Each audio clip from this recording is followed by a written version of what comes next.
Good afternoon, everyone. A pleasant afternoon. I hope you guys are all doing well. Okay.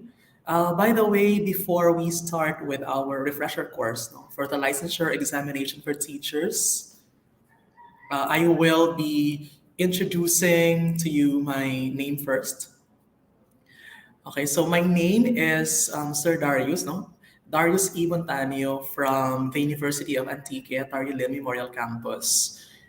Okay, so I am, aside from being a registered guidance counselor, I also took the licensure examination for teachers. That's why I am now a licensed professional teacher. Okay, I took the exam, I guess that was in 2008, so that was a long time ago. All right, and my topic this afternoon is about the social dimensions of education.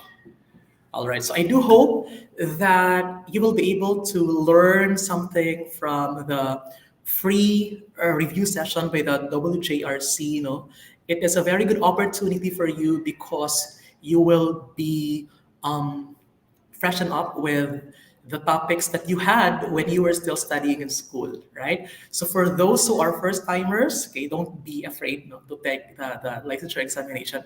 And for those who will be retaking the exam. So it is still your opportunity, okay, to prove yourself once again. I do believe that um, in taking an examination, okay, it is not all about being an intelligent person or you have to get a good grade when you were still in college, but it's how you prepare. It's how you prepare for the test. So preparation really will make or break you as an examination taker, as a let examination taker. So having said that, no, I will now proceed to the topic, which is all about social dimensions of education. All right. So when we say social dimensions of education, it actually encompasses five areas. So I will be delving into five areas. So these are the sociological dimensions of education, the legal dimensions of Philippine education, psychological dimensions of education, historical dimensions of education, and philosophical dimensions of education. Okay. So I just got some of the most important uh, data or information that can be of help when you're going to take the LET exam. All right. So I hope everyone is now ready.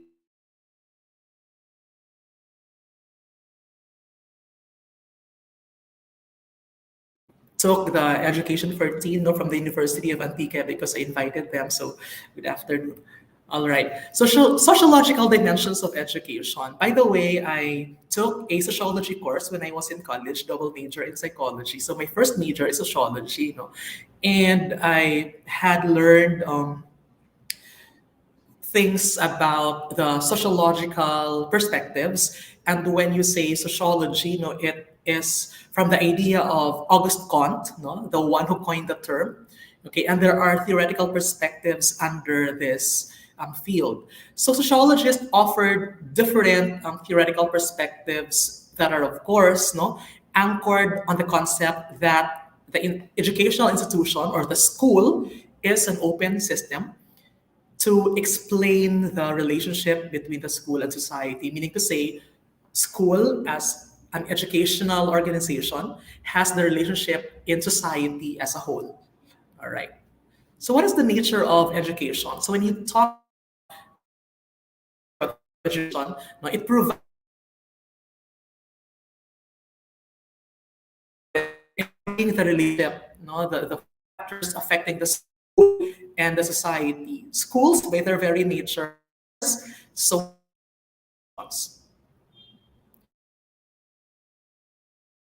that sociology is the scientific study of society, schools, or role of schools or educational institutions.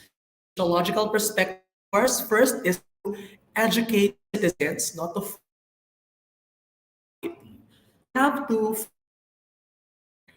have our roots, we have apart from that, okay, because there is an educational institution. This is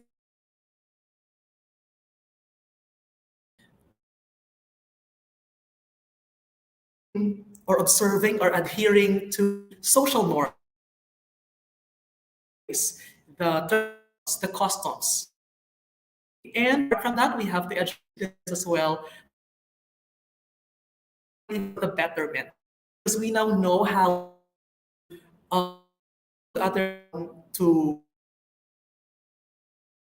others, right? And that is the betterment of general. Use for the betterment of the society. The specifics of the school. Now, primarily we know it is for cognitive purpose, meaning to say mental ability, our intellectual capacity are being honed, being enhanced when we are at school. No, why the approach the basic cognitive skills such as the reading, the writing, the arithmetic, the cognitive of the purpose. Another is the political purpose. No, inculcate patriotism or loyalty to existing political order. Okay. Next,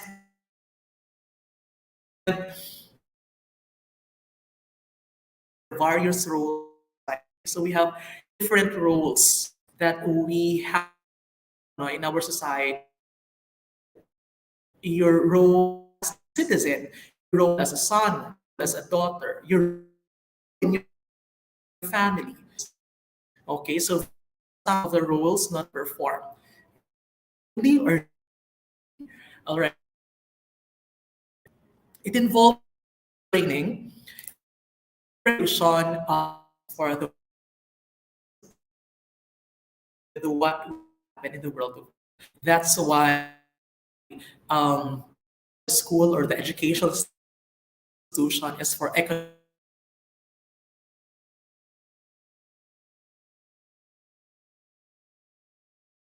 explanatory power. So theories will serve as a framework to explain something. All right. So that is to provide logical explanation for why these particular things happen the way they do in group situations. No, with that, sociologists make use of theoretical perspectives, their sociological imagination. So these theories also become our guide, okay, our basis for one, we're going to analyze the curriculum. Okay, we're going to analyze as well the content of the instruction and the structure in the school organization. Okay, and for sure, you have remembered the three theoretical perspectives in sociology. It starts with functionalism, no, or functionalist perspective. We have conflict perspective or the conflict theories. And it focuses mainly on the macro or the bigger level of sociological analysis, while the symbolic interactionist or interaction theory focuses on the micro level analysis.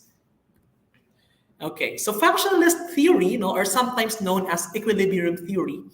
So the key terms in this theory are interdependence and consensus, meaning to say everybody or every social factor is actually interrelated with one another. Okay, magkakaugnay, all right? And every object or every part of the non-material culture and the material culture are actually working with one another. Okay, they serve its own function.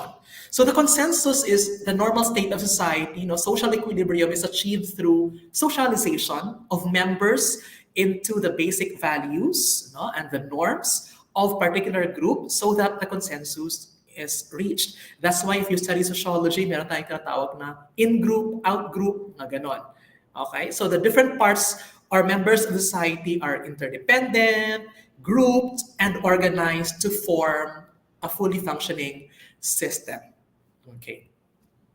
So there are important people, no?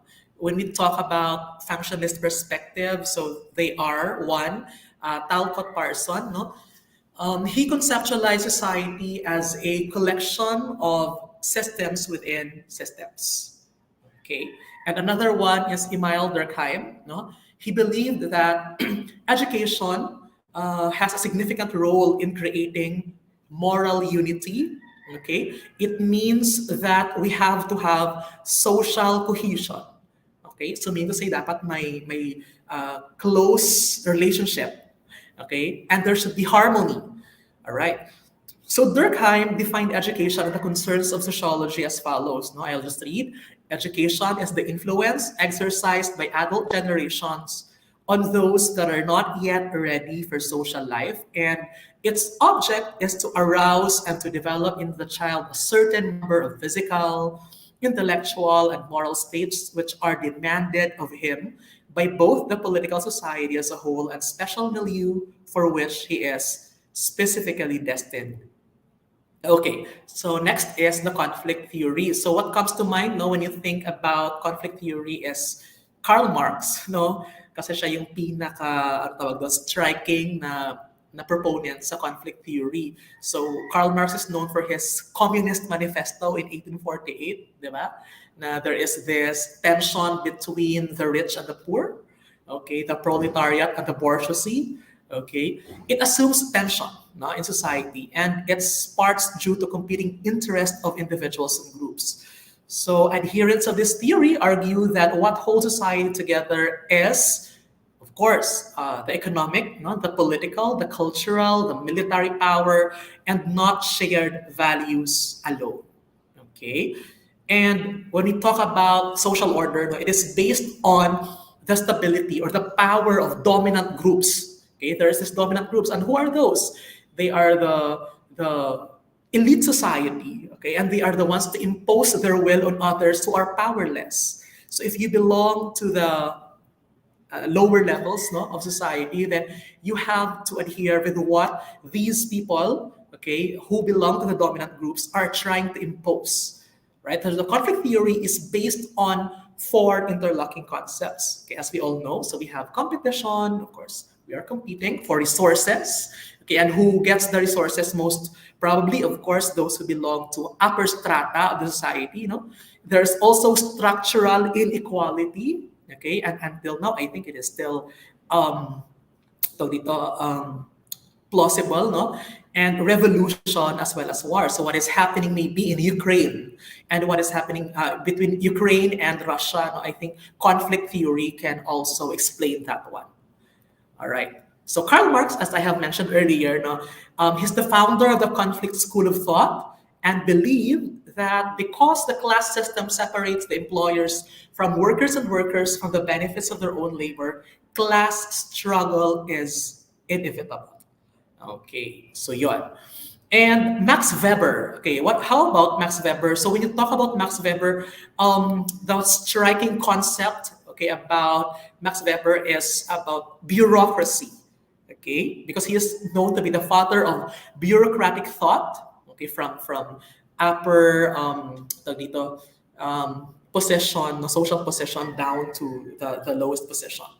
Okay, he was convinced that although power relations between dominant and powerless groups shape society, class differences alone could not fully explain the complex ways human beings form hierarchies and belief systems and make them work. So, meaning to say, in this bureaucratic organization, no, there are roles that these people occupy. No, they perform roles, and that contributes to the dynamic of the organization. Okay, and there are certain belief systems in a particular organization that will make them work para mas maging maayos yung institution or mas maging maayos yung organization. Okay.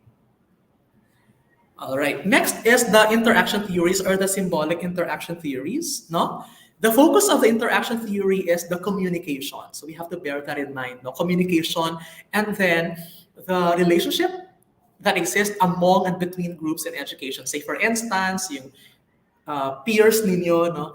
Teacher-student relationship, teacher-school head relationship, teacher-parents dynamics. So the concern is, of course, to study the social psychological or social psychological questions that has an impact on the attitudes of people, the value formation, okay, the aspirations, self-concepts of particular groups that in turn, no, has an effect on the teaching and learning processes. Okay, so meaning to say, interaction theories is more of the dynamics na ating na-observe talaga sa ating mga guro, no? Sa guro sa kaniyang mga estudyante, okay, teacher to school head or teacher to principal, and then teacher to parents. Okay. All right. So there are also other theories in sociological dimensions, and one of which is labeling theory. So from the term itself, no labeling, we tend to label something. All right. So this theory is related to expectations. Okay, so we have here an example. For instance, no, the expectations of significant others on the learners determine to a large extent the behavior of students. So if you as a teacher is expecting that this student is a slow learner, and you tend to label that student as slow or bobo or something, then no, the processes by which students are labeled either as gifted or learning disabled, slow learners, dumb, affect the quality as well as the extent and speed of learning. So sometimes our expectations towards our students can have an impact on their quality and extent and speed of learning. That's what labeling theory is all about. All right. Next one is exchange theory. No, so it is based on the concept of reciprocity. Okay, so when you say reciprocity, ibig sabihin, I'll give you something. Parang it's a give and take relationship.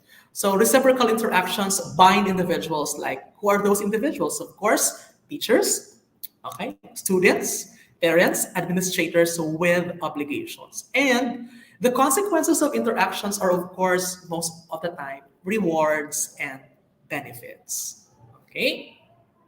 Yun, sana na tayo no, na-refresh tayo ng lesson natin when we were in college. Okay, interaction in Philippine educational setting. So, okay, Jocano of 1998 proposed a social framework that could be used as basis for understanding the relationship. So what you are seeing there, no, the schematic diagram, it's actually an interaction of the school in the society. So we have their social framework, and social framework would delve into the family relationships, no, the kinship patterns, the barkada, and then cultural theme, meaning to say these are the values, no, that we have, like sensitivity, for example, reciprocity, and collectivity. And through socialization, okay, we can achieve personalized care, parental obligations, okay, and then personal loyalties. So that Venn diagram would actually explain that the cultural theme or the values, no, and the social framework or the people who are involved in the dynamics in our society can actually impact on the kind of socialization that we will have, okay, in relation to education. All right. So we're now done with the sociological dimensions. Let's go now to the legal dimensions of Philippine education. So dito po, no, when we talk about legal dimensions, marami tayong mga acts or mga tawag dito, mga decrees, for example, okay, or mga laws or mga republic acts, so that sometimes we need to be familiar with, and much better if alam mo yung gist ng ganitong act, and then you remember the RA or the decree. All right? So sometimes it pays also na you tend to memorize. Of course, there should be comprehension into it as well. Okay. So the educational system in terms of curriculum, instruction, structure, and organization at any given period of history is defined by, of course, the organic laws, no, the acts, and policies crafted by legal and educational experts. Sa Philippines, napakarami nating experts, no?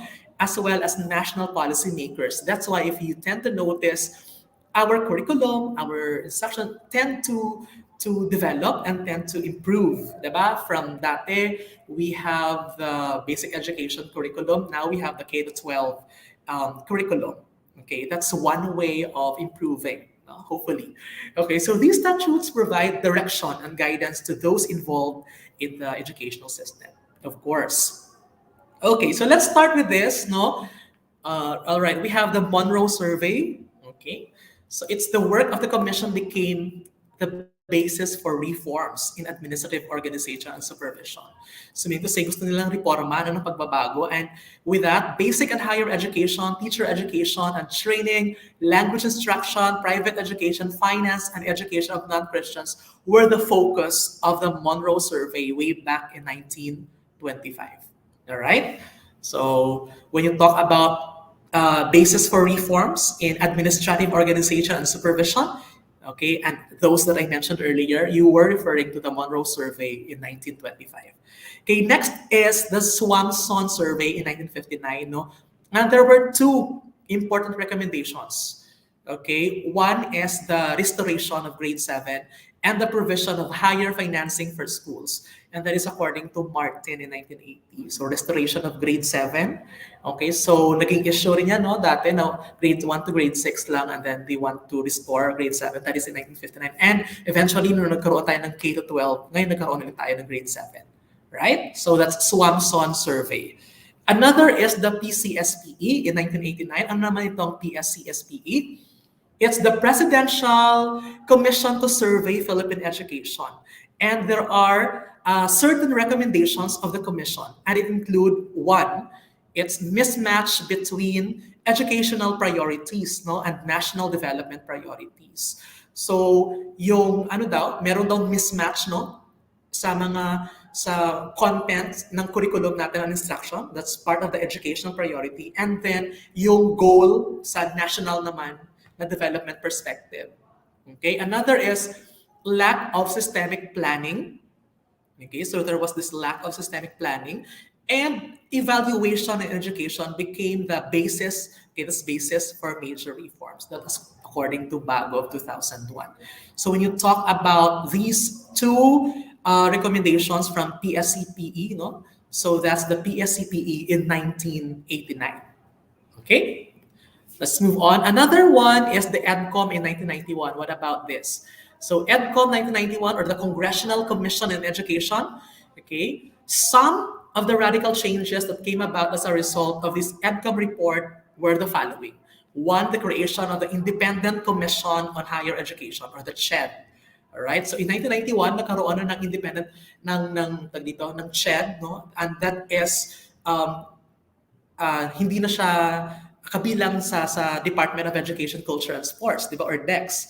And the professionalization of teachers through the creation, andito na yung LET, okay, 1991, and the clear definition of career service paths for teachers and administrators, and the creation of TESDA, okay, TESDA, or the Technical Education and Skills Development Authority. That is part of EDCOM 1991. Okay? Alright, so I hope that you are not yet still bored there, no, sa lahat ng mga pinag-uusapan natin. Okay, so it's just we're trying to review. Okay, next, the PCER in 1999. What is this? It's the Presidential Commission on Educational Reform. Okay, the recommendations of the commission became the basis for the formulation of a package of policy and projects. And what is the project? It is also known as the Higher Education Development Project. All right? Okay, so there are specific decrees, acts, and laws legalizing Philippine education. So it all started, no, during the Spanish time, no? The Provisional Constitution of Biak na Bato, okay? They actually had this Article 15, no, wherein they had this Secretary of Interior, and that Secretary of Interior was to take charge, among other duties, with the advancement of public instruction, and knowing the fact na yung mga friars, no, yung nagpapa-ikot ng sistema ng edukasyon during those times, di ba? Okay, that's why there were educational reforms demanded by the leaders of the propaganda movement during the Biak na Bato. Of course, yung unang-una is the elimination of friar control over all or most aspects of education. Next is the secularization of a universal system of primary education. Okay, another is the greater supervision and control higher education by the state. And last is the implementation of a more modern and progressive educational system patterned after Western models. Okay. So sinundan ito ng Malolos Constitution, no? Parang nag-history na tayo. No? Article 23 not only contain instruction regarding the public schools, it also specifies the manner by which private schools may be established in order to provide more access to education to a greater number of Filipinos. So all primary education was offered for free and compulsory in all schools in the country as explicitly stated in the Constitution. So any Filipino may establish and maintain institutions of learning in accordance with the laws authorizing them. So public education shall be free and obligatory in all schools of the nation. So in the Malolos Constitution, dito na nagsimula ang tinatawag nating free public education for all Filipinos. Okay? Okay, let's move on to the 1935 Constitution. No, sa 1935 Constitution, yung pinaka-importante doon is yung Article 14, no, in which all schools shall aim to develop moral character, okay, personal discipline, civic conscience, and vocational efficiency, and to teach as well the duties of citizenship. So Article 14, Section 5, no? All educational institutions shall be under supervision of a subject to regulation by the state, and the government shall establish and maintain a complete and adequate system of public education and shall provide at least free public primary instruction and citizenship training to adult citizens. Okay, so dito na nagkaroon ng pagpapahalaga sa value formation kasi in-emphasize ng 1935 Constitution yung moral character, yung discipline, yung civic conscience, and vocational efficiency. All right. What about the 1943 Constitution? So 1942, okay, this was the time, no, that the Japanese occupied the city of Manila in World War II. So subsequently, the Japanese dissolved the national government and replaced it with a central administrative organization of the Japanese Army. With that, no, the Japanese created the Department of Education, Health, and Public Welfare, wherein Claro M. Recto as the commissioner. And then the Bureau of Private Education supervised private schools and colleges during those times, in 1943. And there are 6 basic principles of Japanese education in the Philippines, which include the following. First, to make Filipino or to make people understand the position of the Philippines as a member of the East Asia co-prosperity sphere. Okay. Second, that is to eradicate the old idea of the reliance upon the Western nations, especially upon the US and the Great Britain, and to foster a new Filipino culture based on the self-consciousness of the people as Orientals. Third, that is to endeavor to elevate the morals of the people, giving up the overemphasis on materialism. Okay? Letter D naman, to strive for the diffusion. So meron ng diffusion ng Nihongo, no, or the Japanese language in the Philippines, and to terminate, okay, ang paggamit ng English in due course. Okay? Next is to put importance to the diffusion of elementary education and to the promotion of vocational education. So pinagsama na yung elementary education at saka vocational education. And last is to inspire the people with a spirit to love labor. Okay. So yun yung panahon ng kung saan yung World War II during the Japanese time. Okay, let's move on to the 1973 Constitution. So ito na yung during the time of martial law.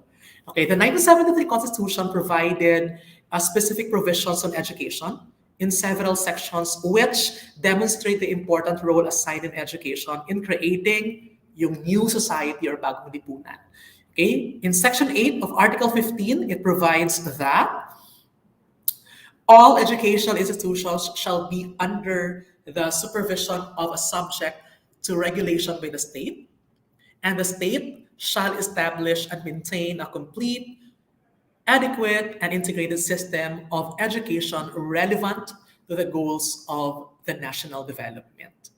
Okay, so yun yung 1973. Okay, and in 1986, all right, so there's this Freedom Constitution of 1986. Now, Article 15, Section 8, it contained the specific provisions on education. Thus, the educational system during the interim period was basically the same as the one operating under the martial law. And in 1987 Constitution, okay, Section 17 states that the state shall give priority now to education, science and technology, arts, culture, and sports to foster, okay, ipanumbalik yung patriotism, yung nationalism, and we need to accelerate social progress and promote total human liberation and development. Okay, so this general principle was defined in sections 1 to 5 of Article 4 on education, science and technology, arts, culture, and sports education. Okay. So meron din tayong tinatawag na Royal Educational Decree of 1863. Ano naman ito? It is actually an attempt to correct yung mga pagkukulang ng education, no? Okay, and the main objective of the decree was to establish a system of elementary schools for the whole country and to provide training for teachers in order to broaden as much as possible the teaching of the Holy Catholic faith. Okay, because we were influenced by the Spaniards for more than 333 years, right? Okay, for more than 300 years rather. Okay. All right, we also have the Educational Act of 1901. No, ano naman yung Educational Act of 1901? So a few years after the establishment of the American rule in the country, the Philippine Commission passed the first comprehensive school law for the Philippines. And its main objective, which is also known as Philippine Commission Act number 74, no? Okay, was to establish a highly centralized education system in the country. So when you talk about centralization of the educational system, it pertains to the Educational Act of 1901. Okay. We also have the Educational Act of 1940 during the Commonwealth period, no? And the primary aim of this was to meet the increasing demand for public elementary instruction, at the same time comply with the constitutional mandate on public education. Okay, another Educational Act is of 1982, wherein it provides for the establishment and maintenance of an integrated system of education, both referring to formal education and non-formal, relevant to the goals of attaining our national development in recognition of the right of every individual to have access to relevant quality education. So this act defines the structure of formal education consisting of elementary, no, dito na delineate yung elementary, yung high school, secondary, and tertiary levels, okay, as well as the objectives of each level or category. So that's the Education Act of 1982. Okay, how about the Philippine Bilingual Policy, or the BEP? It is a policy, no, provided an operational definition of bilingual education. Pag sinabi natin bilingual education, we can make use of Filipino and English, which is, no, using Filipino and English as the medium or media of instruction in specific subject areas. Okay, as reiteration of DEX, no, Order number 25 of 1974. Okay. And in 1988, we have the Free Public Secondary Act. And the act established and provided for a free public secondary education to all qualified citizens. Okay. And then, okay, we also have the Higher Education Act of 1994. No? The act created the CHED, or the Commission on Higher Education, which is independent and now separate from DEX. Okay, so that was created in 1994.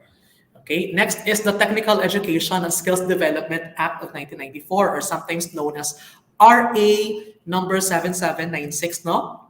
Okay, it created the Technical Education and Skills Development Authority, providing for its power, structure, and for other purposes. So its major aim is to provide relevant, accessible, high quality, and efficient technical education and skills development, of course, in support of the development of high quality Filipino middle level manpower responsive to and in accordance with the Philippine development goals and priorities.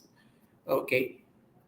We also have RA 8292, or the Higher Education Modernization Act of 1997. So this act provides, among others, for the uniform composition and powers of the governing boards of state, universities, and colleges, with a chairman of CHED as the chair of the governing boards of all state universities and colleges. So that's Higher Education Modernization Act of 1997. Okay. We also have, okay, medyo latest nito, no? Governance of Basic Education Act of 2001. So this act contains certain provisions that are found also in Educational Act of 1982 regarding the structure of the educational bureaucracy. So the important provision of this act is the renaming of the Department of Education, Culture, and Sports to DepEd. So when you say, no, ang changing of name, no, ng mula DEX to DepEd, okay, then that's part of the Governance of Basic Education Act of 2001. All right. During our time, it was still Dex, but right now, no, it's already DepEd. Okay, so let's now move on to the next dimension, which is psychological. And as far as I could remember, no, ang daming mga psychological perspectives related na mga questions doon sa LET. Okay, so when you talk about psychological dimensions, most likely we will be delving into psychological theories and the mga learning theories and famous proponents ng mga learning theories na yon. Okay? And when you talk about learning, no, it should be something that is holistic. Yun naman yung main purpose ng psychological dimensions ng education. So learning is not a function, after all, of the mind alone, but of the total person, which is the overarching principle of holistic education. Okay? And that is to provide learning experiences or opportunities for the development not only of your intellectual aspect, but your physical, your psychomotor, your character as a person, and your interpersonal, okay, upbringing or social development as human beings. Okay, so that's the main focus of psychological dimensions of education. Okay, so when you say holistic, all right, okay, it is based on spiritual, philosophical orientation and is encapsulated in the primer for 2002 basic education curriculum. Okay, so the DepEd, no, starting in 2001, it envisions every learner to be functionally literate, okay, equipped with life skills. So hindi lamang cognitive yung aspeto, kundi yung life skills or your survival skills. How to cook, for example, how to plant, ano pa ba mga life skills that we need to survive, okay? And it focuses on art and sports appreciation as well, and imbued with the desirable values of a person. And these values include, alam na natin yun, no? Yung pagiging makabayan, no? Patriotic, yung pagiging makatao, mindful of humanity, makakalikasan or respectful of nature, and of course, makakabiging, but dimensions of education. Okay, and of course, the main goal of holistic education is for the students to be prepared to meet the challenges of living as well as schooling. So sabi nga ni John Dewey, di ba, no? Education is not a preparation for life. Education is life itself. So to ensure holistic education, it is important for the young people, for the learners, to learn a variety of human concerns, which include the following. Knowing and understanding the following. Of course, yung sarili mo, themselves, ourselves. Okay, what are your weaknesses? What are your strengths? Okay, how can you improve those weaknesses? Okay, how will you utilize or maximize your strengths as a person? Okay, so if you know yourself better, most likely you can get along well with the difficulties, the challenges, okay, of your studies and life in general. All right? Okay, because it all begins with knowing yourself very well. Okay, next is healthy relationships with others. Yes, this is very true, no? So it's more of your interpersonal relationship with others. We need to build a healthy relationship, okay?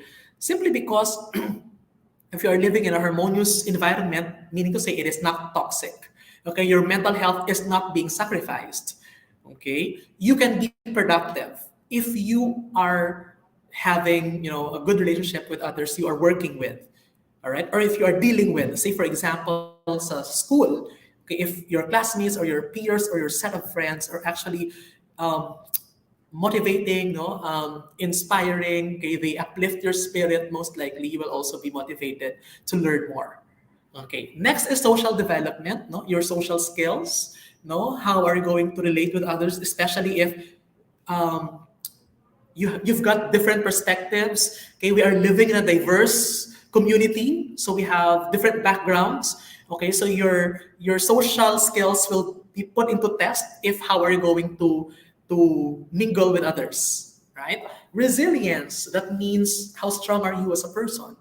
Okay, resilience would mean bouncing back from difficulties, from the setbacks, from the failures. Okay, that's being resilient. And of course, appreciating beauty, no, and seeking what is the truth and transcendental experience, meaning to say you find meaning in what you are doing. Okay, that's the purpose of holistic education. All right. Cognitive development, alam naman natin na yun, kalimitan kasi when we talk about Philippine education, what comes to mind is how are we going to improve the cognitive or the mental capacity of our learners. So doon talaga lagi nakafocus no, paano niya ma-memorize yung multiplication table, paano niya mapalawak ang kanyang vocabulary, for example. So cognition represents the manner by which a human being acquires, no? How you acquire knowledge, how you learn, how you store those knowledge and information, the processes involving it, and how you use these information about the internal as well as the external environment. Okay. All right. And when you talk about cognitive development, yung pinaka-striking na personality doon or theorist or psychologist is a Swiss psychologist na si Jean Piaget. Okay. So Piaget considered the development of the intellect occurring in four sequential stages that actually forms a continuum no, of mental processes, which increasingly become more sophisticated as we individual grows and develops. So it all starts, i-review lang natin, no? Yung four stages of cognitive development, yung SPCF, no? S stands for sensory motor, yung P, pre-operational, C, concrete operational, and the last one is the formal operational. Okay, sensory motor, it comes from the word senses, meaning to say, kapag nabasa mo yung question na kunwari, nag-explain siya something about senses and reflexes. So that's part of Piaget's sensory motor stage, no? The physical skills, including reflexes, crawling, grasping, pulling, as well as the general physical development or growth, no? And however, as the babies develop cognitive skills, they start thinking also about their own behaviors, okay, their own reactions to different stimuli present in the environment, such as yung noise, okay, yung mga naririnig nila, okay, yung movement nila, yung psychomotor, no, at saka yung emotions also, unti-unti na rin nagde-develop. Okay, that's from birth up to 2 years. Okay, next is the pre-operational, no? So when you say pre-operational, ang pinaka-striking na part ng development na yon is yung pag-develop ng language. Okay, so nagbabubble na sila, nagko-coo na sila, bubbling and cooing, they produce sound, okay? So some, no, katulad halimbawa ng niece ko, she's now learning how to speak yung mga longer na sentences na, tsaka mauunawaan mo na talaga. So language development is one of the hallmarks of this period. And during the pre-operational stage, children become increasingly adept, okay, in using symbols to represent something. Okay, so I have here an example, like a child is able to use an object to represent something else. Like, for example, this particular object representing a horse, okay, for example, or a toy, for example. That's the pre-operational stage, no? 2 to 7 years old. Okay, so napaka-hyper na nila. At saka sometimes they tend to be so egocentric meaning to say, dapat yung attention talaga ay binibigay sa kanila. Okay. All right, next is concrete operational, no? It starts from 7 years old up to 11. When you say concrete, no, it means physical things, and operational means there is this logical way of operating or thinking, no, and they already know how to put together. Okay, they know how to assemble things together, and the child is beginning to be more rational, meaning to say they already know how to reason out. They know how to be to explain things logically in a sequential manner, but they tend to be limited to think about physical objects. Okay, so that's the concrete operational. All right, and pagdating na ng 12 until adulthood, sabi ni Piaget, it's just a theory, okay, they already know how to explain certain concepts, abstract concepts, and there is this ability to systematically solve a problem in a logical and in a methodical way.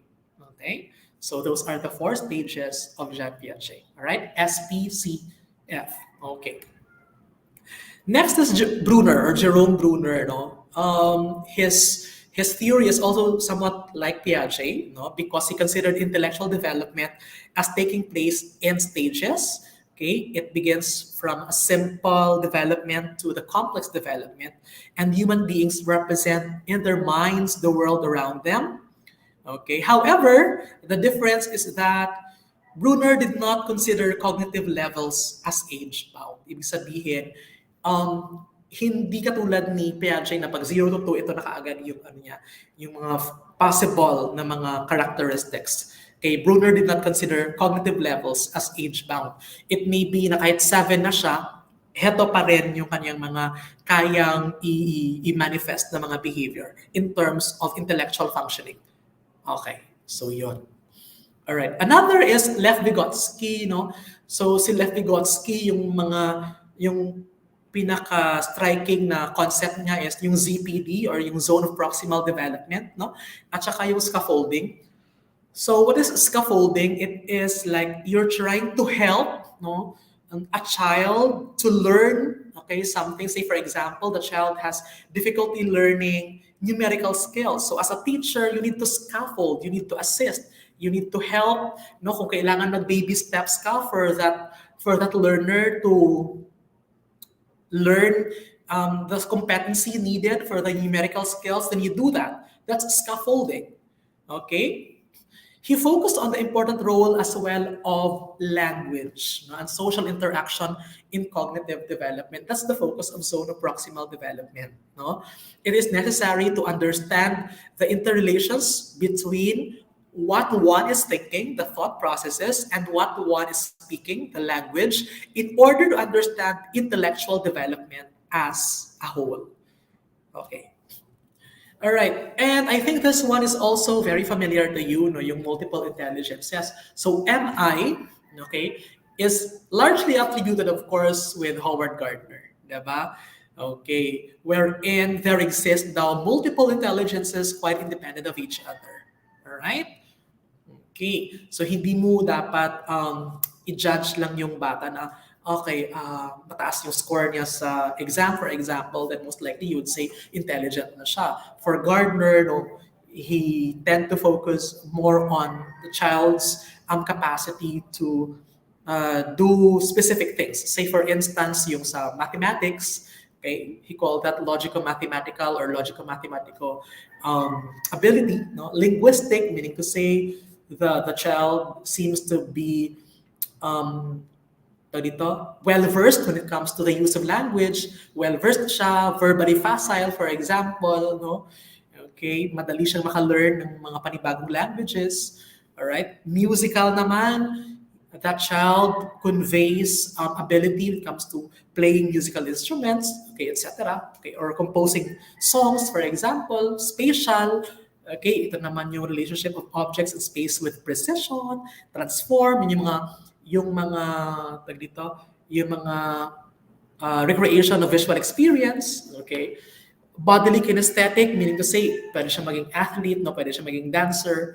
Okay, interpersonal naman, how that person relates, no, with others. Meaning to say, if you have this good relationship with others, you possess an interpersonal intelligence. Okay, while intrapersonal naman, it's how you understand yourself, no? It's like you have that power or intelligence to introspect. You have that power to self-reflect. That's your intrapersonal intelligence. Okay. All right. Let's now move on to the next one, which is called the social-emotional development. No? So when you talk about social-emotional development, no, like cognitive development, it is the product as well of the interaction between the biological and the environmental factors. So the social dimension refers to the interaction with others, while the emotional refers to feelings about oneself. At yung pinaka striking the proponent is of course Erik Erikson, diba? And Erik Erikson is known for his theory, no, on psychosocial development, and he focused on the development of identity crisis. Okay, so he formulated a theory of social emotional development based on his extensive experience in psychotherapy and of course his experiences dealing with children and adolescents from all social class levels. That's why he proposed that socialization consists of 8 stages. Okay, so ito na yun. Okay, alam natin yan. Diba? Okay. And what we're after for here, sabi sa theory niya, dapat merong sense of balance between trust and mistrust. Okay? Because pag sumobra yung mistrust, okay, the child will develop yung sense of insecurity, no, during birth up to 1 year old. All right? So that's why dapat may balance lang. Okay? And the most important part there is yung relationship ng bata sa kanyang parent. Okay, that's the trust versus mistrust stage. And if the child was able to balance the need for trust versus mistrust, then hope, no, there is this sense of hope sa child na ma-develop niya as young as from birth up to 1 year. The next is the autonomy versus shame and doubt. No, yung ano niya, kung may sense of balance, no, then willpower can be developed. Okay. Next is initiative versus guilt. Okay, yung sense of purpose naman yung focus nun. Industry versus inferiority. Okay, na kung saan binibigyan na ng kahit pa paano assignment yung bata, no? And then through that, he will be able to develop sense of competence sa kanyang self. Okay? And then identity versus identity fusion, dito na nagkakaroon ng kamuwangan, no? Yung isang tao, no? At this stage with regard to the characteristics of his identity, no? Ano ba yung role niya, no? And through that, he will be able or she will be able to develop fidelity. Okay? And then, followed by intimacy versus isolation. So like 20 and above, dito na naghahanap na tayo ng possible partner sa life. That's why yung concept dito is love. No? Next is generativity versus self-absorption. Ito naman yung ano mo, you're trying to assess yourself if you're productive or not, no? Okay, so through that, yung sense of care is andon. And the last part is the integrity versus despair. No, ito na yung parang mature adulthood to mature adulthood. So nagiging selfless na tayong mga tao according to Eric Erikson. And if you're not able to attain that sense of integrity, most likely you will feel despair, okay, and you will develop the sense of insecurity na feeling mo hindi ka fulfilled, right? But if you have that sense of integrity, then most likely yung wisdom, okay, ma-achieve mo yun.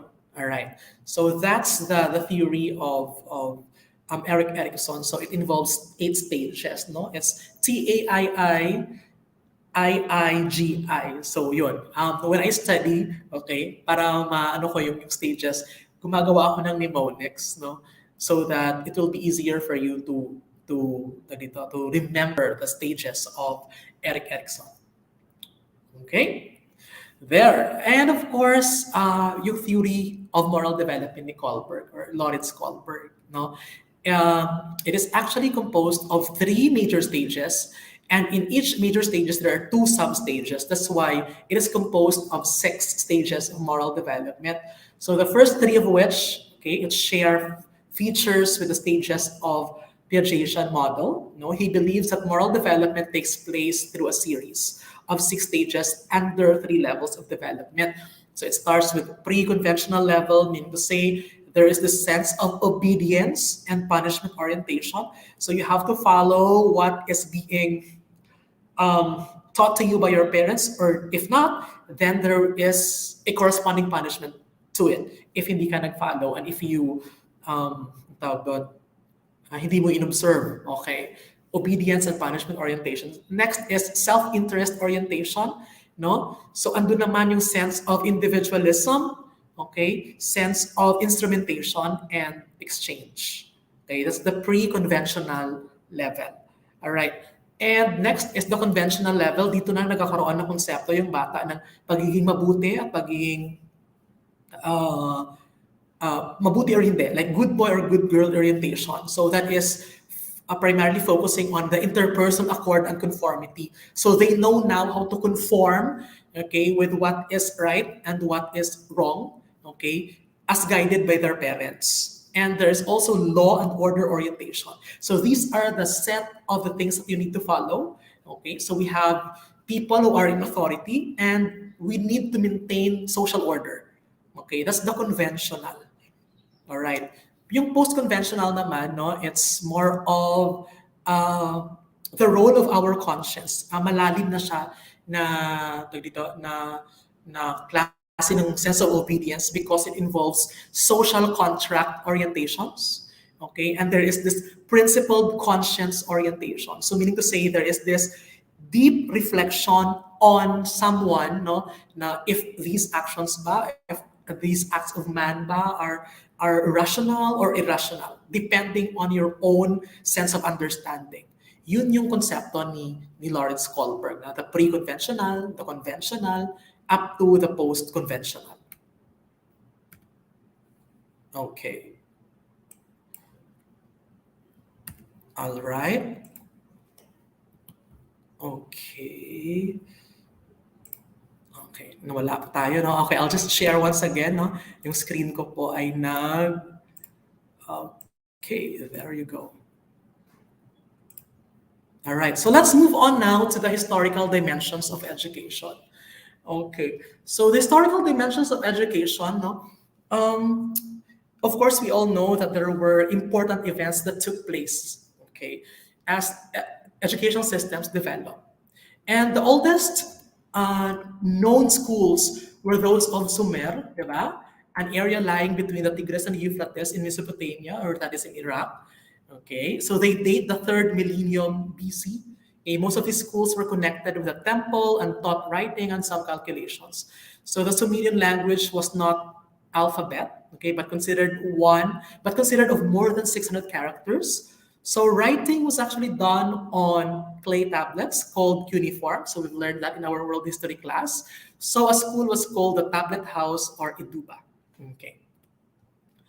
Let's start with the education in Sparta. All right. So education in Sparta was predominantly a military state, and education reflected Spartan life. So the maintenance of a military strength was the most important goal of the government. So the welfare of the individual came second to the welfare of the state. So the aim of education system was to inculcate patriotism and the ideal of sacrifice of the individual to the state, as well as to develop and train physically fit and courageous warriors. Diba yun naman yung focus talaga sa Sparta. All right. Okay, it's more of developing their physical prowess, okay, so that they will be able to protect, okay, their Sparta. Okay. Next is education in Athens, where Sparta was renowned for its military preeminence. No, Athens was a democracy that held the individual in the highest regard. So there was no compulsory education in Athens except for 2 years, beginning at the age of 18, when military training was required for males. No, school in Athens were private and were restricted to those who could only afford the fees. So meaning to say you have to have resources for you to be able to get education in Athens. All right. So we also have sophists. So who are the sophists? No. So the new Greek education continued much the same at the elementary level. No. So at the secondary level, however, a new element was introduced, and they are the sophists. Okay, traveling teachers who charged admission to their popular lectures, meaning to say, okay, there are those teachers who conduct lectures and they require a certain amount, no, if you want to attend those popular lectures. So many of them were foreigners who were actually enticed to go to Athens by its reputation and its success in defeating the Persians or the Iranians during those times. So among the sophists were the skeptics who did not value knowledge for its own sake and therefore taught yung mga practical skills, no, especially the art of persuasion, which had easy application to public life. So some sophists were known to be rhetoricians who were concerned with the use of words in terms of plausibility, expedience, or political or legal success. Okay, so apart from knowing, Spartan education, Athenian education, and sophist education, of course, we have to take into account those mga philosophical thinkers natin. Like for example, no, si Socrates. Okay, so Socrates, he was the one na inaccept niya, tinanggap niya yung mga position ng sophist as his starting point. That, according to him, man is the measure of all things. However, unlike the sophist, he did not commercialize his teachings and accepted no fees. Meaning to say, during his teachings, hindi siya tumatanggap ng bayad, si Socrates. And he also disagreed with the use of knowledge merely to achieve success, gain, or power. Okay, sa paniniwala ni Socrates, no, knowledge was ethically and morally important sa lahat ng tao because after all, Socrates said knowledge is a virtue. Okay, so he also believed that knowledge is eternal as well as universal.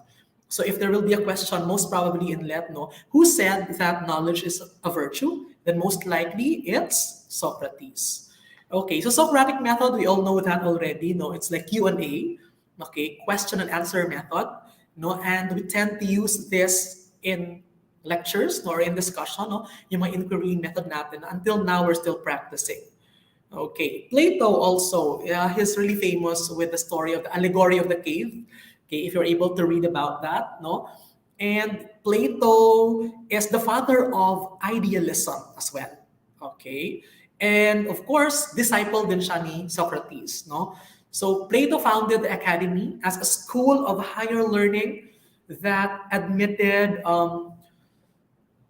both males and females. So fees were not charged, but no, Plato accepted donations. So as a teacher, Plato practiced a variety of methods. So sometimes he employed Socratic method kasi nga he was influenced by Socrates, no? Only question and answer, yung inquiry method. At other times, he also assigned individual exercises and problems. So sometimes he does lecture. Okay. So, kunin lang natin yung mga importanteng konsepto doon. No? So, Plato's theory of education is most clearly put forward in his writing, no, called The Republic. Alright? So, kalimitan sa mga paniniwala ni Socrates, talagang inimbibe yun ni Plato. No? And according to him, the aim of the school was to discover and develop the abilities of individuals and to help the individuals discovering more knowledge and to seek for truth, okay, that is within each of us, and also not to prepare him for his role in society. So the curriculum was involved reading, especially with the classics, no stories, yung writing, yung mathematics, as well as logic. So Plato also emphasized physical aspects of education. However, yung gamification or sports as well as music were important not for the purpose of entertainment, but to improve the soul and also to achieve moral excellence. So sometimes nga, pag sinabi natin Platonic, no, napaka-idealistic and sometimes it's hindi siya ganun ka-feasible or achievable.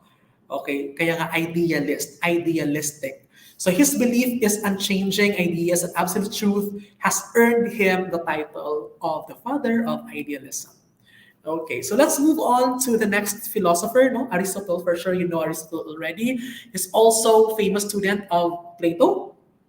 Although the two agreed in many issues, they differed primarily in some important aspects. Plato was idealist, no, the lover of the metaphysics. Okay, while Aristotle was, of course, a realist. Okay, Plato's concern for the idea served as the basis for idealism, while Aristotle provided the basis for his theory on realism. Okay, and Aristotle is also known, no, as the father of science because he systematically classified all the branches of existing knowledge and was the first, okay, to teach logic as a formal discipline. So Aristotle was the first, no, to teach logic as a formal discipline. All right, so let's now move on to the education in Rome. So we're now done with the Athenians and the Athenians and the Spartans. No, now let's move on to the education in Rome. So the Roman conquest of Greece in the 2nd century BC brought thousands of Greek slaves to Rome and then brought Romans into contact with Greece and its culture. So the educational theories of the Greeks had a great impact on the Romans.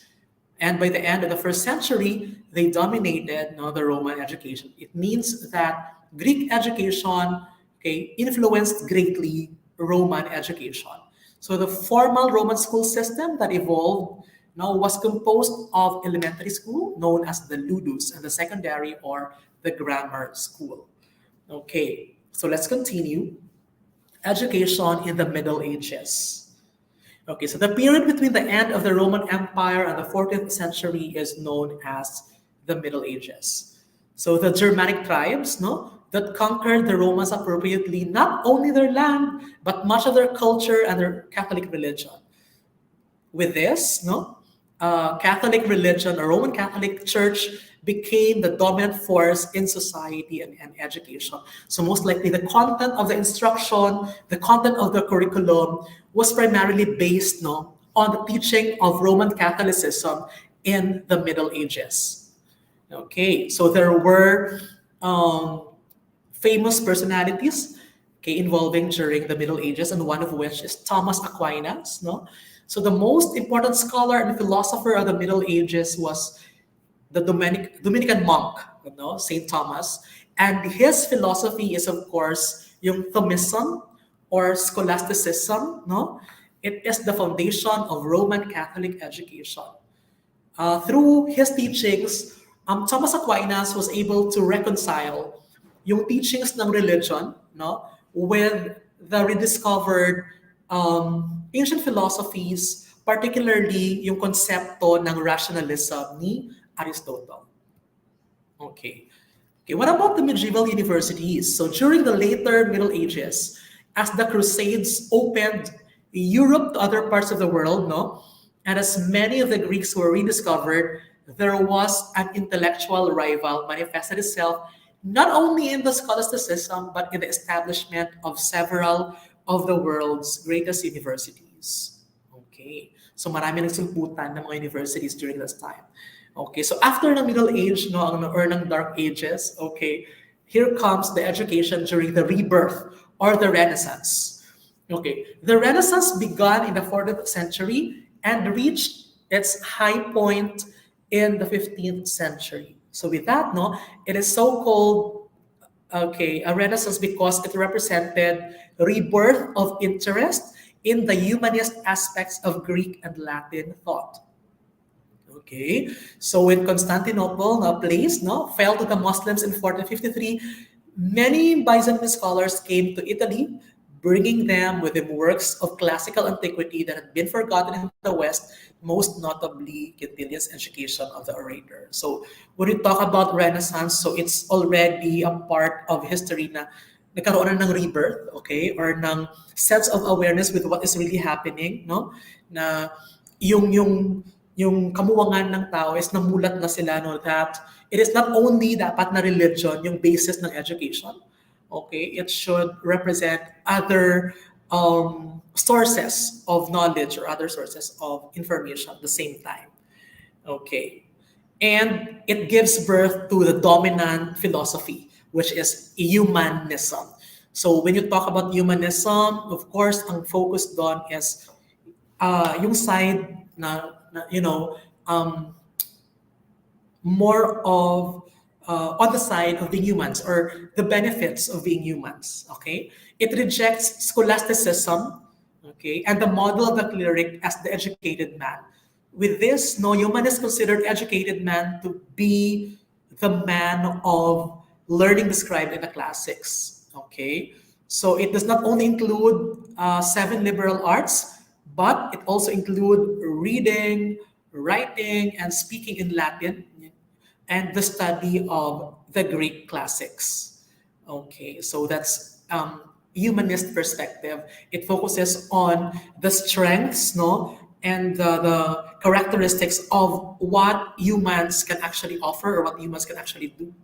Okay, so we have here a foremost humanist, no, and his name is Erasmus, okay, or also known as Desiderius Erasmus of the Netherlands. Although he was not really a very good writer, what he wrote was full of charm and wit, okay, especially in his book called Colloquies, no? It contained instruction on religion as well as morals and were among the most important textbooks of his time. Okay, and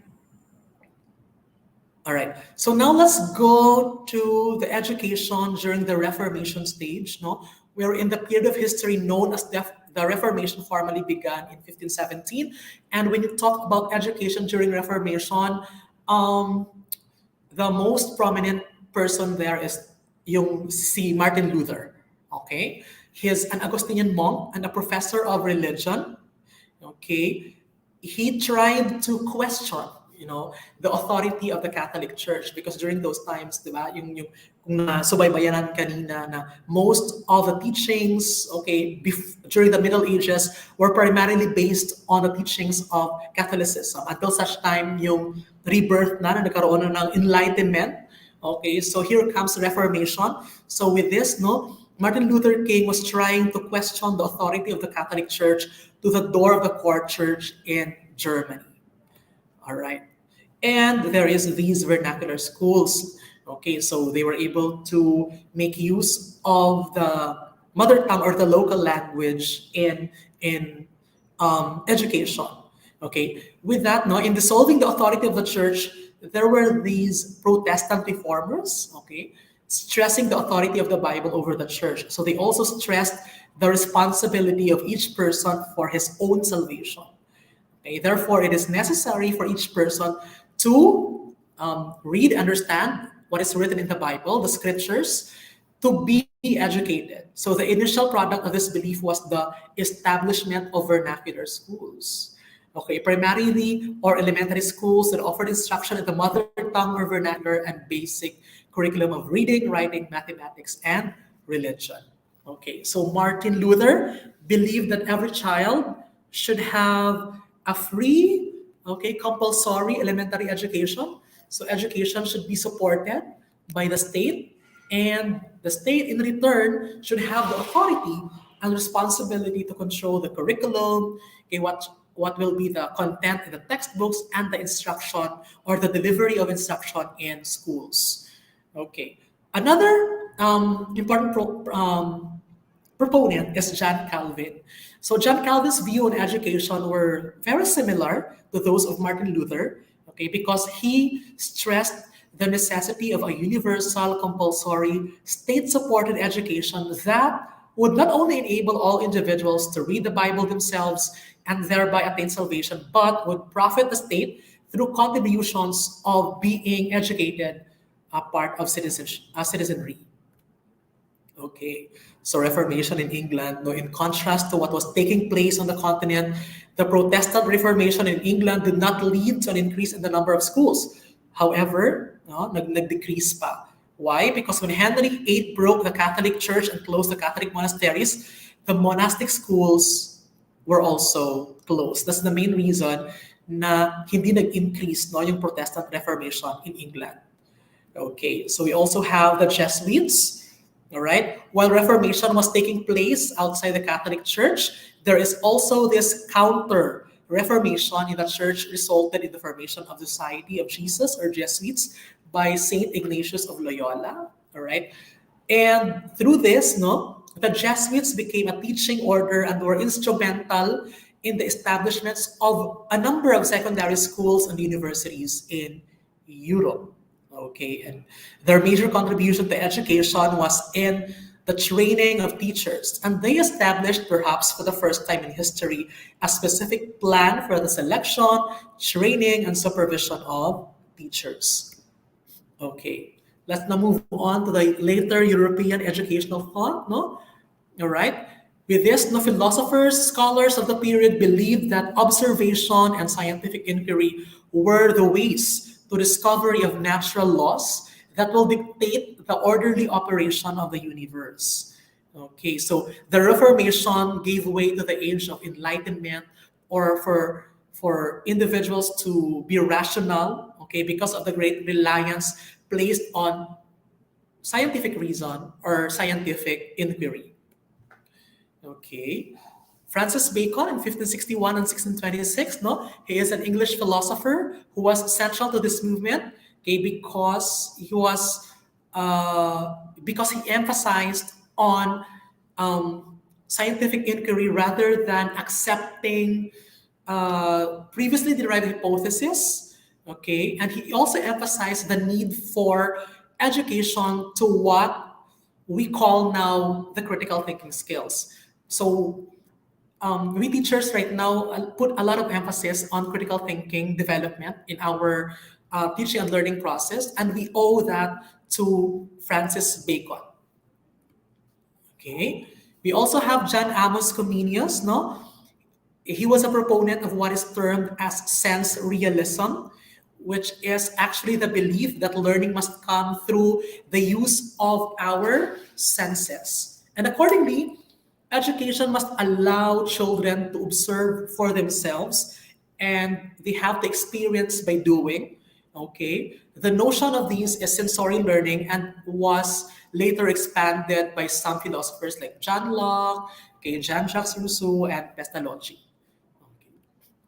Okay, so John Locke, no, I know for sure that you're very familiar with him because of his concept of the blank slate, okay, or tabula rasa, all right, that we came into the world with our minds as a blank slate.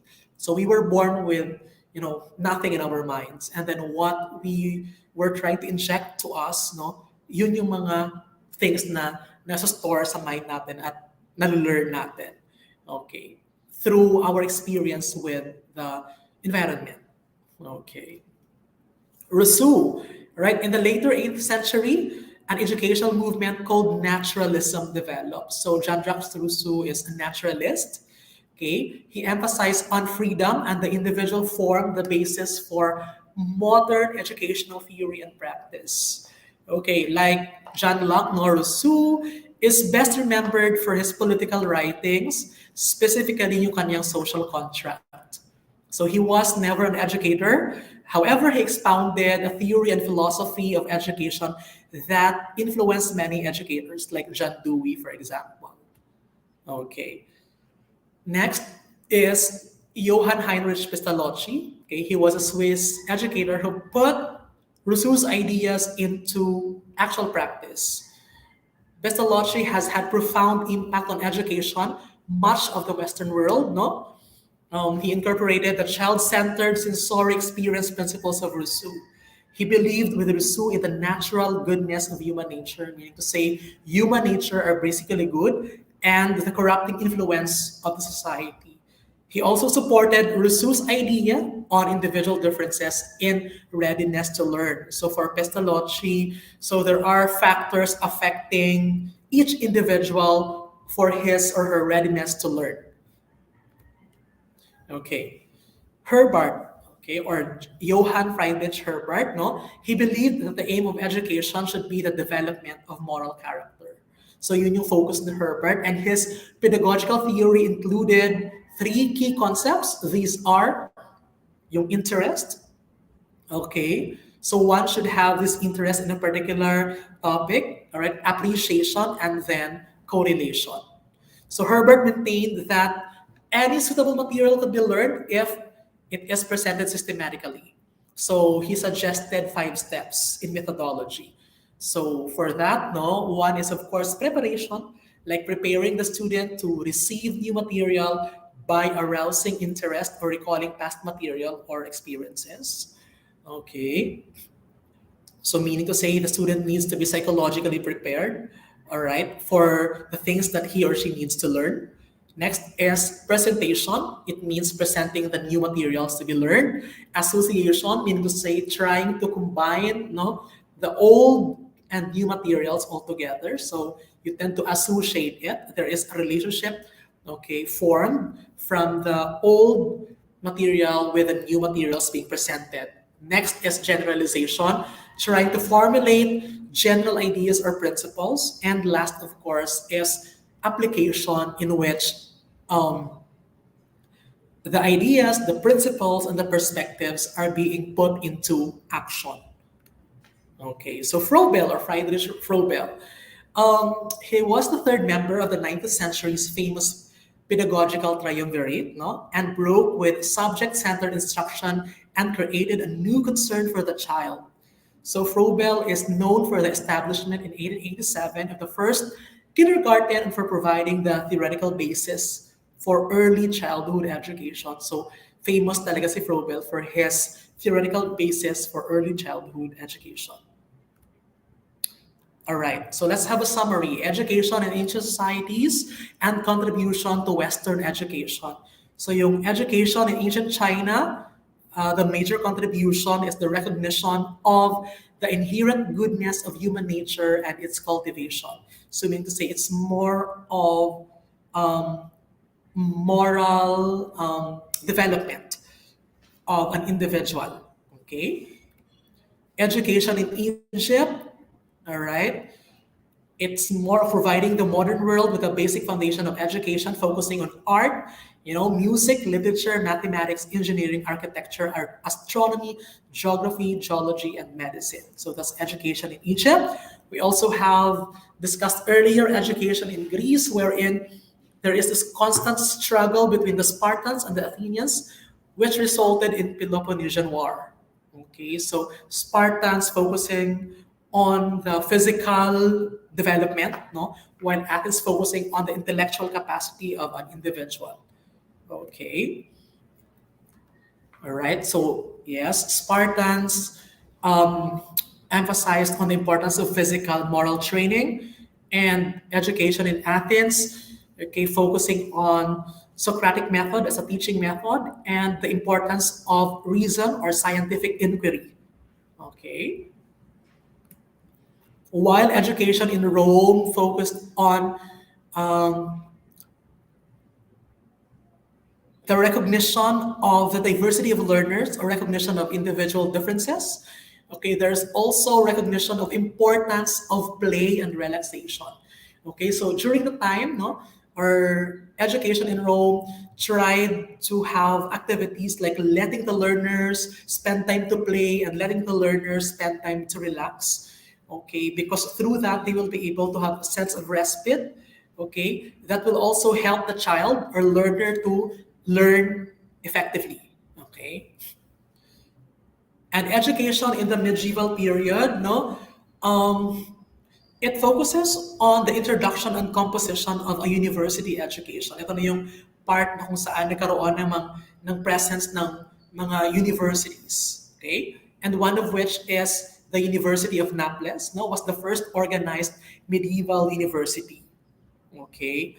Because long before, no, in the medieval period, early education was conducted only in small churches, and these are called the catechumenal school, okay, which was followed after all by the catechetical school, okay, for an in-depth training in religion, and finally episcopal or cathedral school. Okay, those were the kind of educational institutions in the medieval period. So other than those aforementioned historical foundations of education, okay, so sa history talaga po, matitest yung retention or sometimes memorization of the important events that took place. Okay, it is also noteworthy, to study some theorists and their theories on education. Okay. Of course, we've had Aquinas earlier. So he provided basis for Roman Catholic education. Okay, Erasmus, we also mentioned earlier, no? Okay, let's just try to summarize. He advanced the need for systematic training of teachers and a humanistic pedagogy, promoted the importance of politeness, of being respectful in education. Okay. Luther provided support for concept of free and compulsory elementary education. He also promoted the concept of universal literacy. Okay, John Calvin, no, the concept of two-track system and emphasis on literacy influenced education in New England and ultimately the entire nation. All right. So with that, the education serves both religious as well as political establishment. So the secondary schools that were built prepare the leaders of church. Okay, Bacon or Francis Bacon, he provided major rationale for the development of critical thinking skills. We mentioned that earlier. So critical thinking skills is mostly attributed to Bacon, and he proposed the concept of a research university. Okay? So napaka-progressive ng thought ni Bacon because in 1561 to 1626, he was already formulating, a research university. Right? And Comenius, okay, he provided theory of child growth and development and the concept of idea profoundly. So with this, education must allow the child to reason by doing, meaning to say the child should be rational and the child should experience these things for him or her to know that his actions were actually um, based on scientific inquiry. Okay? John Locke, no, aside from tabula rasa, he provided philosophical basis for American and French revolutions, provided support for the concept of reasonable man and the ability and necessity for the reasonable man to participate in the governing process. Okay. Jean-Jacques Rousseau, no? Naturalism naman yung kanyang striking na idea or ideology in which provided basis for modern educational theory and practice. And he's also known to be the father of modern child psychology. Okay, Pestalozzi, the concept of maximum development of each child provided support for education of the disadvantaged. And then, okay, Pestalozzian methods exported throughout Europe and to the United States, and one of the earliest theories of instruction formally taught to teachers. So Pestalozzi is also known for his concept of child-centered and based on sensory experience type of teaching and learning process, wherein each child should be developed to his maximum potential. Okay? And when it comes to instruction, he said that it should begin with first, initially, with concrete concepts, and then proceeding to abstract concepts like hope, like love, like faith. Okay. Herbart, no? We mentioned earlier that for Herbart, the aim of education should be the development of moral character. Okay, and through that, no, he elevated the study of educational psychology. So through that, he was able to give examples of teaching strategies and demonstrated the significance of methodology in instruction. So there is this advanced concept that education is a science and can be studied scientifically. Okay, next is Froebel. No, Froebel established the first kindergarten, okay, and provided theoretical basis for early childhood education. All right.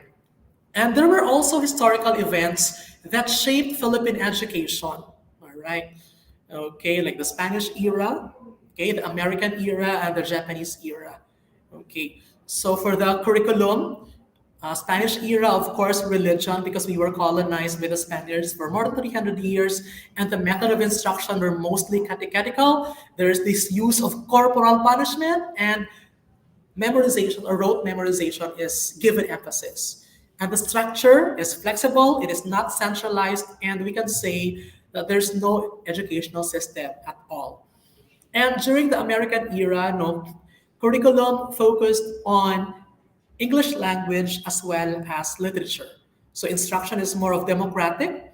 There is this provision for cognitive, affective, and psychomotor development.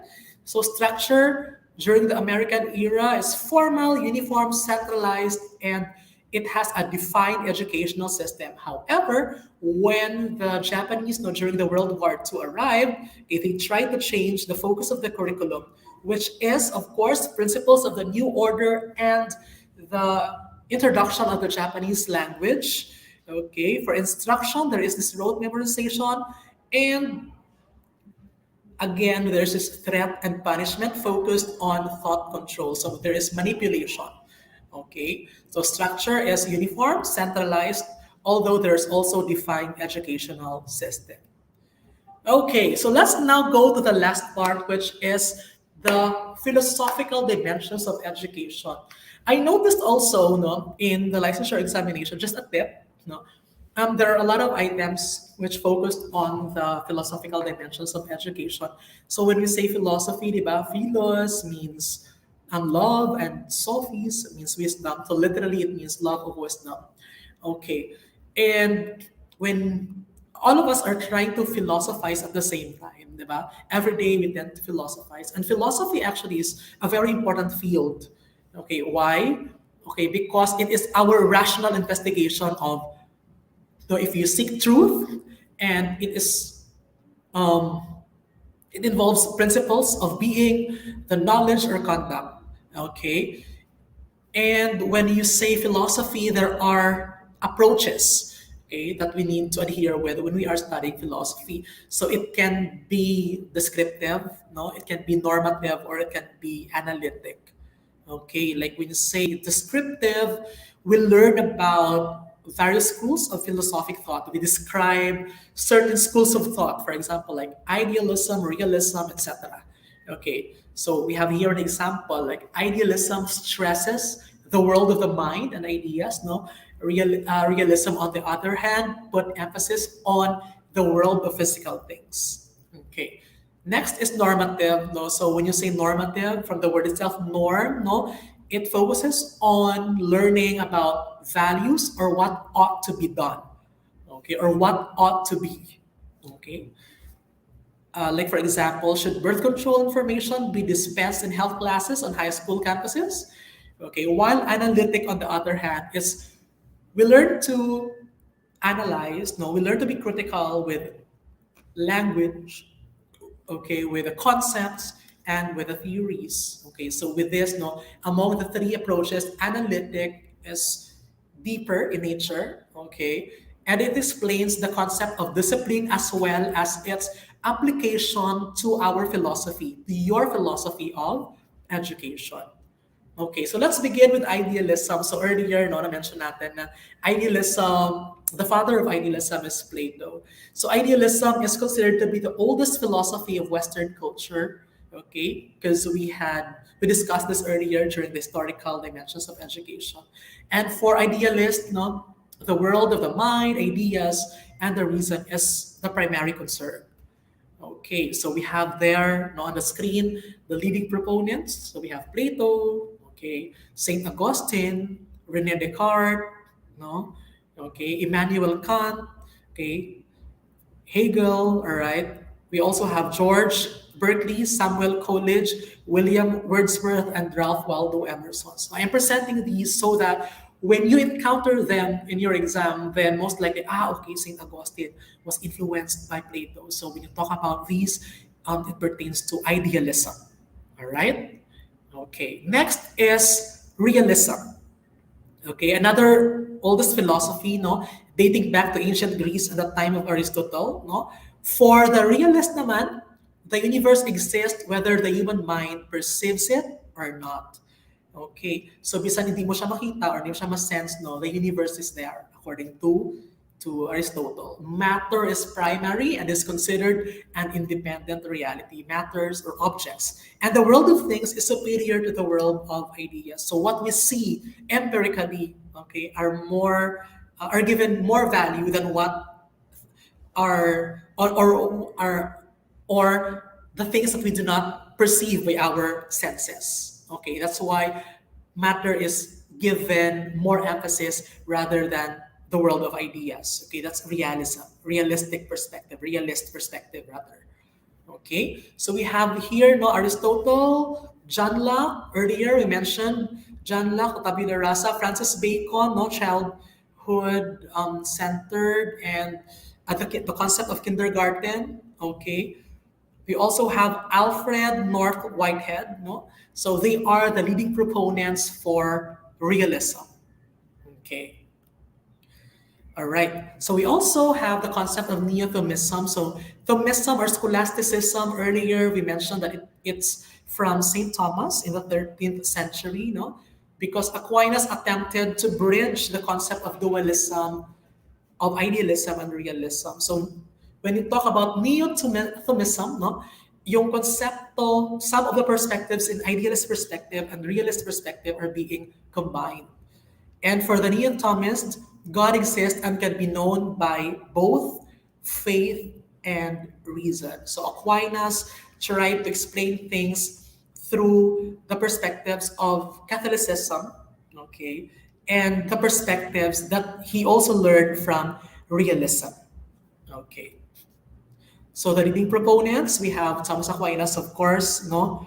Okay, Aristotle. All right. Okay, next is pragmatism. So pragmatist, if you are pragmatist or if you are practical, diba? So John Dewey is one of the most popular proponents of pragmatism. So pragmatism is sometimes known as experimentalism because it focuses on the things at work. Okay. It has its roots in British, European, and ancient tradition.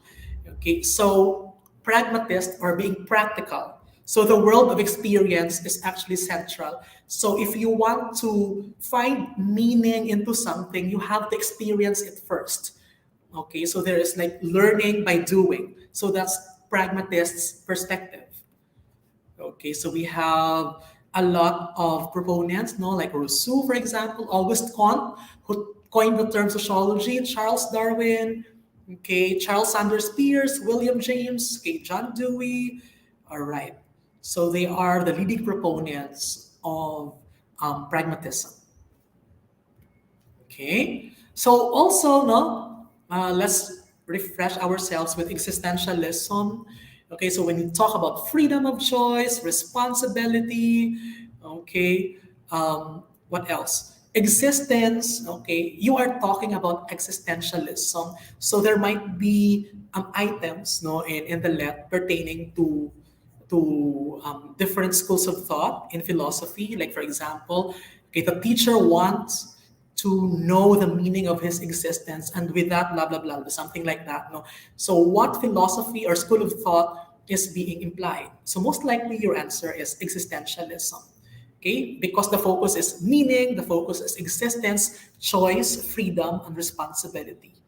Okay, so existentialism appeared a century ago as, a revolt against mathematical, scientific, and objective philosophies. That's why they say that existentialism is somewhat subjective in nature. Okay, and if you notice, it does not present like a theoretical framework or a paradigm really. Okay, so the leading proponent is Soren Kierkegaard, no?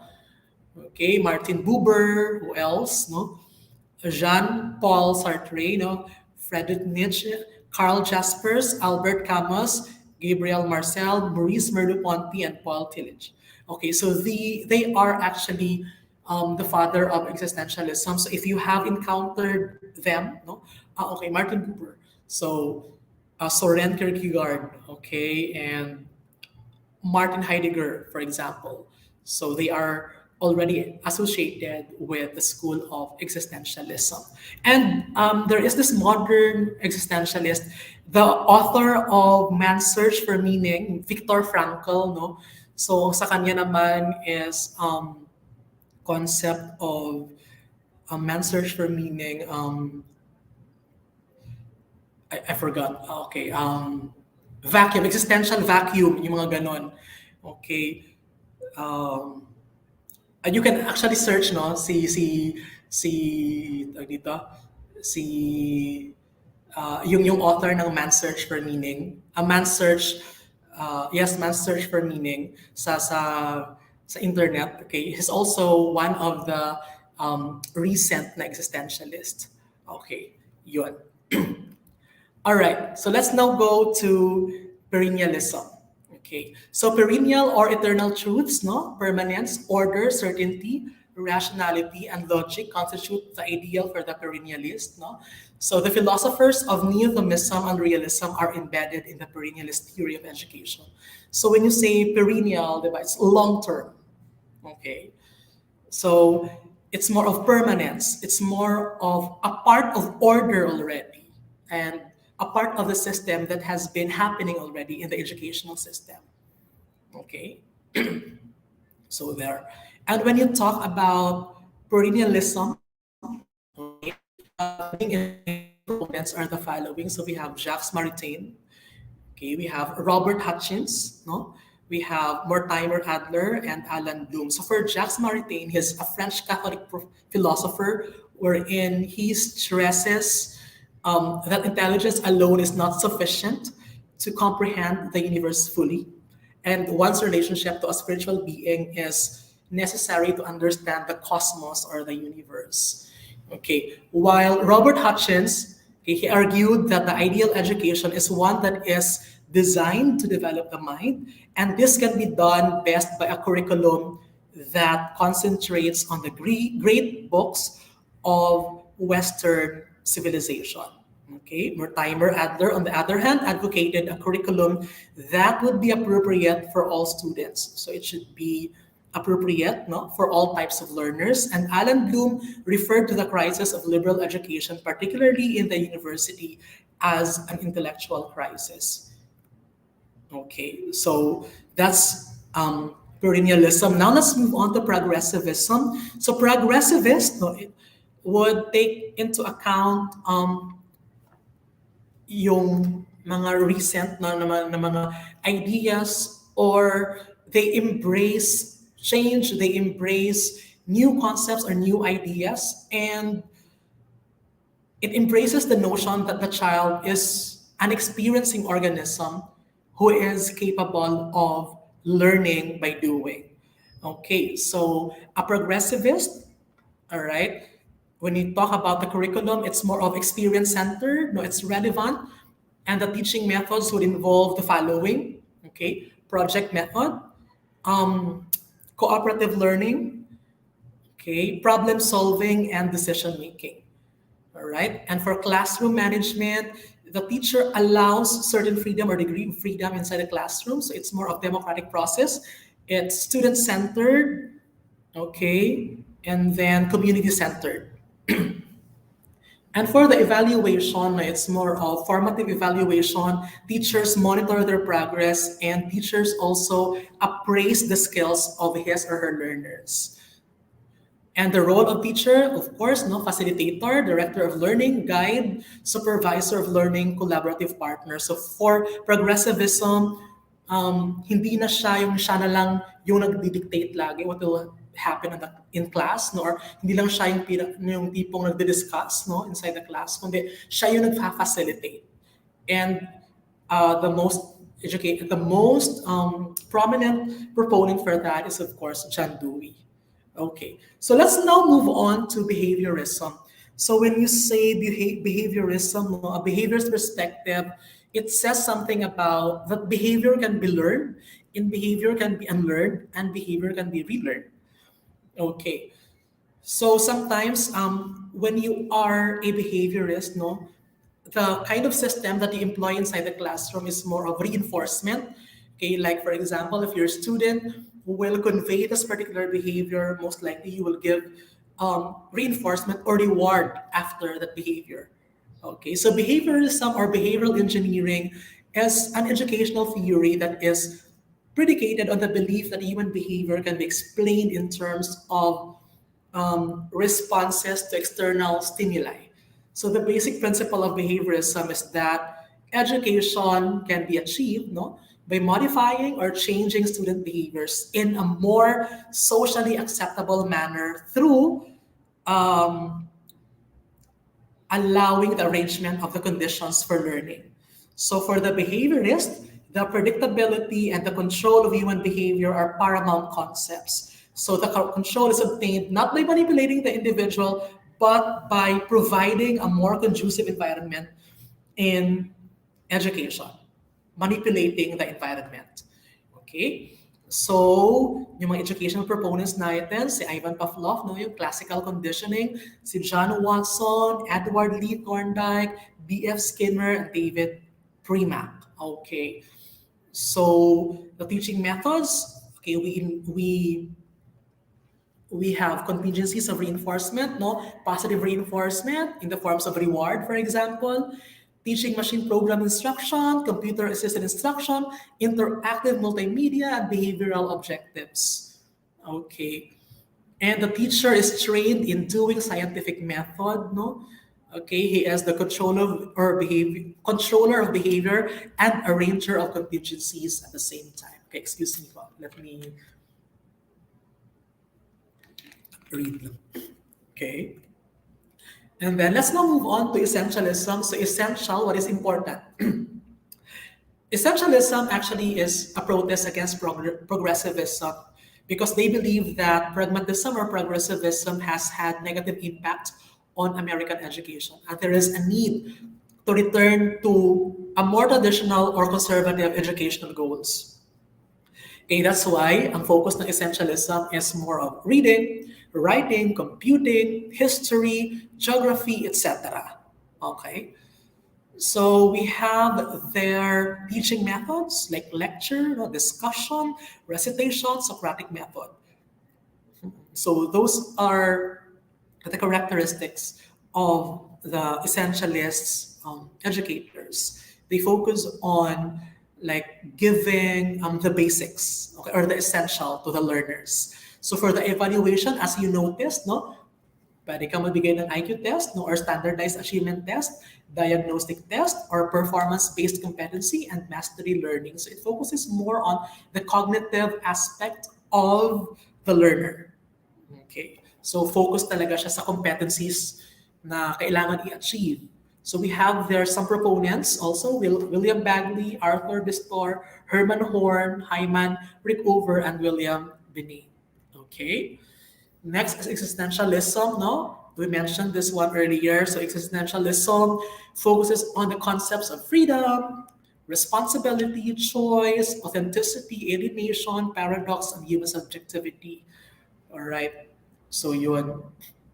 So existentialist philosophy represents a protest against the earlier efforts of Western philosophy to reduce human being to an essence or universal to an abstraction. Okay. Yun, alala ko na sa existentialism na si Viktor Frankl. Okay. Viktor Frankl is the author of Man's Search for Meaning. Ayun, good. All right. So ito po yung curriculum niya, no? Student-centered. It focuses on the individual differences. So that's why it's more of individualistic approach. Okay, humanities, awareness of being, awareness of nothingness. No, so teaching methods would include valuing, decision making, still merong self-reflection, non-directive, and highly humanistic. So for evaluation, it is subjective. Okay, so the following are the proponents. So Neil Rogers, John Hall, Maxine Green, Jonathan Kozol, and Nell Nodlings. Okay, I hope that you are still following, no? All right. So last is the social reconstructionism. The educational theory of social reconstructionism has two predominant themes. Society is actually in need of change and reconstruction. So if you are a social reconstructionist, no educator, you see that there is a need in the system to be changed. Okay, and education must take the lead in the reconstruction of society. So that's the main role of education, no, in the perspective of social reconstructionism. All right, something has to be changed. That's why if you focus on the teaching methods of the teacher, if you tend to see, no, the teaching methods of the teacher, it's more of dialogue. You allow the student to internalize what is happening in the environment. You allow the student to express himself when it comes to his ideas, no, and propositions through a debate, a discussion, through a problem-solving activity. Okay, there can be also drill and practice and computation. And the leading proponents are the following, no, Aristotle, Thomas Aquinas, Robert Hutchins, and Alan Bloom. So as you notice, some proponents are some philosophers are actually present in some of the different schools of thought because they have presented ideas which are related to, like for example, social reconstructionism, in progressivism, in pragmatism, etc. Okay, so I hope that I am making sense here. No, I hope that our let examination takers were able to tawag dito, na-recall ninyo, no? Na-recall po ninyo yung mga previous lessons ninyo sa social dimensions in education because this is part of the professional education component in LET. At saka marami talaga kailangang i-review doon. I myself is pretty much aware, no, that doing 2 hours of refresher course is not actually enough. So I just presented, no, the most important concepts and aspects that you need to focus on, and then eventually, if you have time, then you breeze through it, you read through it, understand, these concepts, and be familiar with the famous people and some historical events, no, and other dimensions of social dimensions of education that I discussed earlier. Okay. So having said that, no, thank you so much for listening. Stay safe and God bless.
Again, thank you so much, everyone.